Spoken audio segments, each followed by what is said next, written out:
मित्रांनो, हे आहे भैरवगडावरील भैरवनाथ मंदिर आणि हा आहे कोथळ्याचा भैरवगड. याच्या पायथ्याला जे आहे कोथळे गाव आहे आणि इथून मधून आपण वरती 3 शिड्या आहेत आणि काही पाऊल वाट आहेत आणि वरती आलेलो आहोत. इकडे जर पाहिलं तर अशा खालून मधून जर गेलं तर आपण तोलारखिंडीकडे जातो आणि हा पलीकडे जो आहे तो हरिश्चंद्रगड आहे.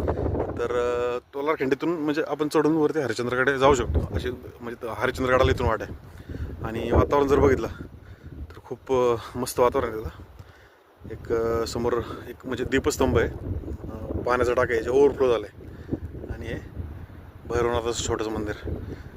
पायथ्याचे जे कोथळ्याचे जे गावकरी आहेत इथं ते भैरवनाथाची पूजा करायला येतात. मग अशी एक जोडपं आलं होतं त्यांच्या मुलासह, त्यांनी प्रसाद पण दिला होता आपल्याला खायला. आणि आता आपण एक साधारण सकाळी 7 वाजता आपण गड चढायला सुरुवात केली होती. 9:30-10 वाजलेले आहेत. आपण थांबतच वरती आलो. आता एक अर्धा-पाऊण तासाने आपण खाली उतरणार आहोत. चला मित्रांनो, भेटूयात पुढच्या व्हिडिओमध्ये.